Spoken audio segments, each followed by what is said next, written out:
আসসালামু আলাইকুম রহমতুল্লাহি ওবরকাতুহু। সম্মানিত দর্শক, আওয়ামী লীগের সাধারণ সম্পাদক জনাব ওবায়দুল কাদেরের খোঁজ মিলেছে। তিনি এখন কলকাতাতে আছেন। তাকে নিয়ে নানা রকম কথা বিতর্ক ছড়াচ্ছিল।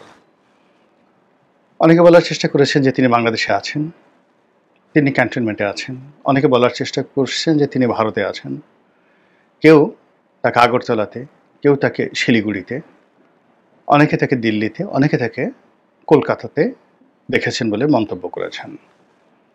কেউ কেউ বলার চেষ্টা করেছেন তিনি অসুস্থ, আবার অনেকে বলার চেষ্টা করেছেন যে তিনি কলকাতাতে একবার বের হয়েছিলেন এবং আওয়ামী লীগের নেতাকর্মীদের দ্বারা তিনি শারীরিকভাবে লাঞ্ছিত হয়েছেন, অপমানিত হয়েছেন। এরপর তিনি অন্তর্ধানে বা আত্মগোপনে চলে গেছেন। এই গত কয়েকদিন আগে তার সম্পর্কে যে বক্তব্য, সেটি হলো যে তিনি বিদেশের একটি হাসপাতালে, সম্ভবত সিঙ্গাপুরে বা ব্যাংককে, সেখানে গিয়ে তিনি মারা গেছেন। এরকম যখন তাকে নিয়ে আলাপ হচ্ছিল, আলোচনা হচ্ছিল, ঠিক সেই সময়টাতে তিনি ভারতের একটি পত্রিকার সঙ্গে সাক্ষাৎকার দিয়েছেন, অডিও সাক্ষাৎকার। এখানে তিনি সুদীর্ঘ সময় ধরে অত্যন্ত ধীর এবং স্থিরভাবে কথা বলেছেন। তার কণ্ঠস্বর ছিল বেশ ঝাঁঝালো।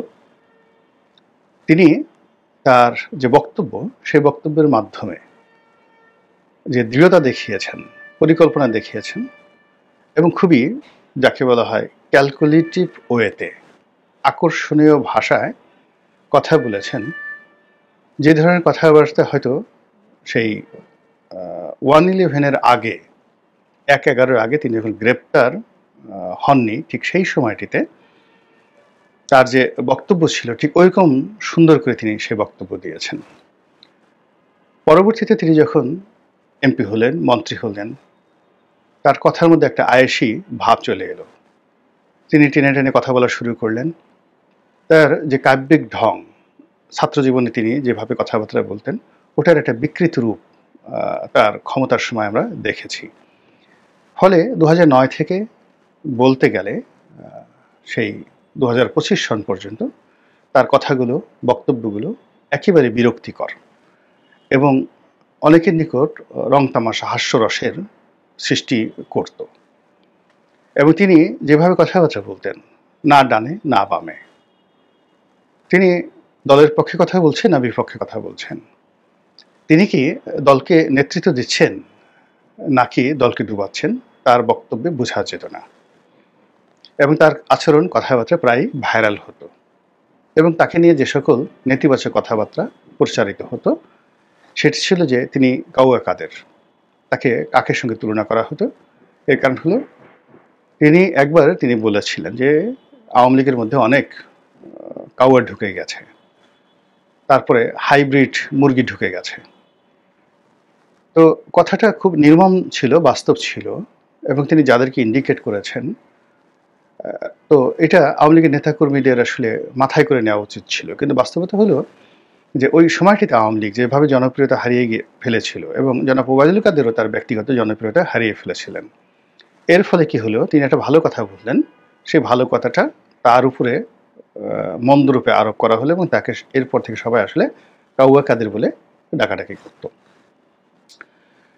বিষয়টা আমার জন্য খুব বিব্রতকর ছিল।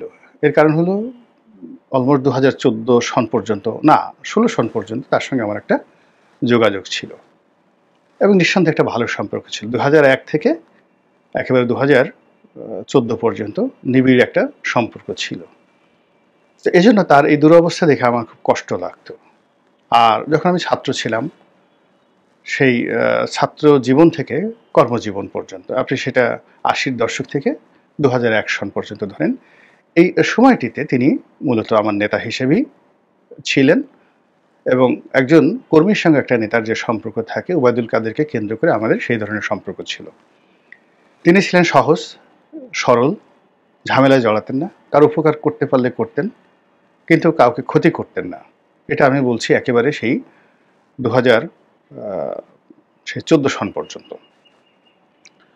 2 নম্বর হলো যে সরকারের আগের মেয়াদে তিনি কি করেছেন বা না করেছেন, সেটা মোরলেস সবাই আমরা জানি। অর্থাৎ আগে তিনি যখন স্পোর্টস মিনিস্টার ছিলেন 96 সরকারে, তো তখনও ভালো পোশাক আশাক পরা, স্টাইল করা, তার মধ্যে একটা দুর্বলতা, কোটটাই পরা দুর্বলতাকে দেখা যেত। কিন্তু তিনি ছিলেন কর্মী বান্ধব। তার সঙ্গে যারা চলতেন সবাইকে তিনি অর্থনৈতিকভাবে প্রতিষ্ঠিত করার চেষ্টা করেছেন, কিন্তু নিজে ওভাবে দুর্নীতি করেছেন, অনেক টাকা পয়সার মালিক হয়েছেন, সেটা 96 থেকে সেই 2001 সনে আমরা অন্তত দেখিনি।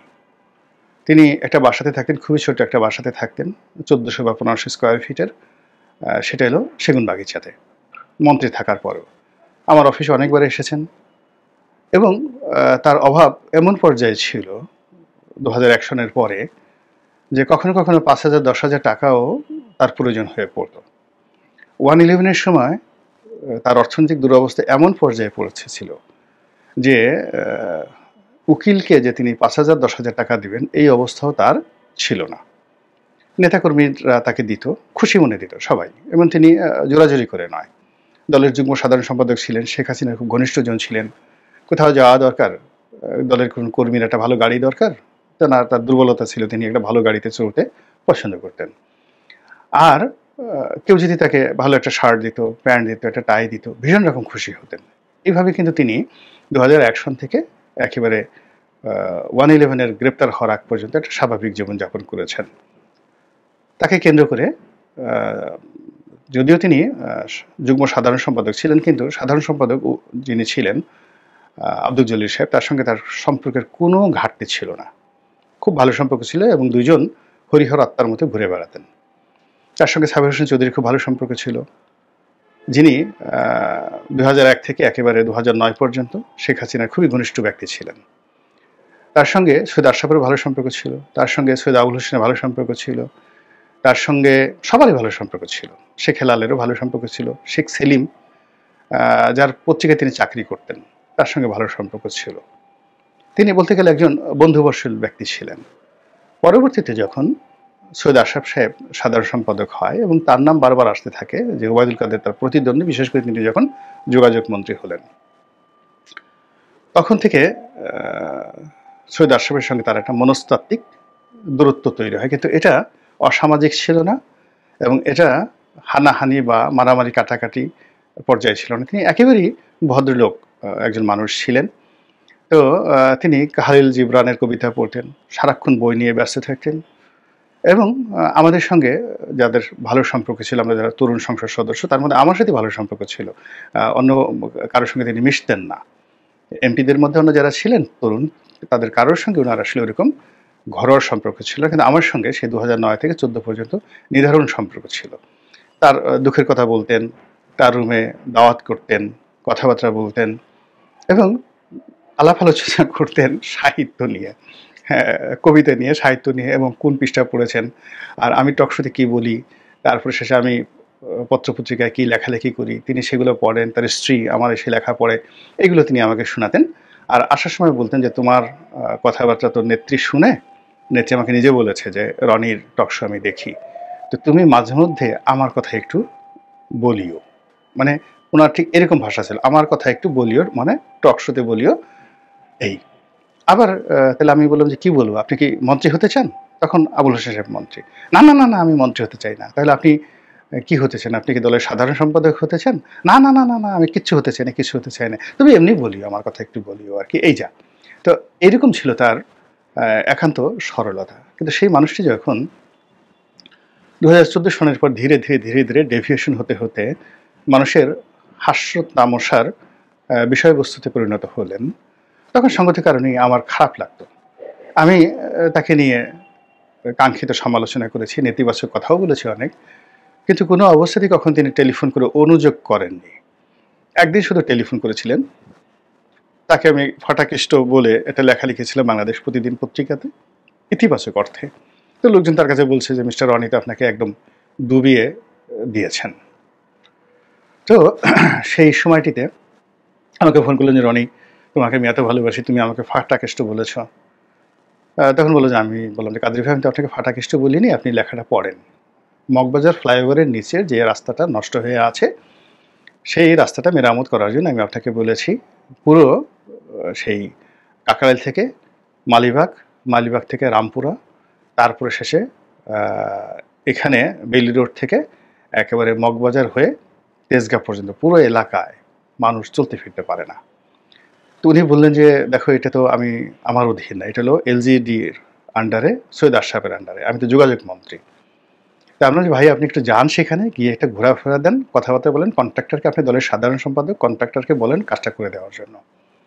এবং উনি সেই কাজটি করলেন এবং এরপর ১ সপ্তাহের মধ্যে কিন্তু কন্ট্রাক্টর সেই কাজটা একটা চলনসই করে দিয়েছিল। এই হলো উনার সঙ্গে আমার এমপিগিরি আমার চলে যাওয়ার পর ২০১৫ বা ১৬ সনে সর্বশেষ কথা। এরপর আর উনার সঙ্গে আমার কখনো কথা হয়নি। আর পার্লামেন্টে একদিন মানে সেই তাকে যেটা বলা হয় যে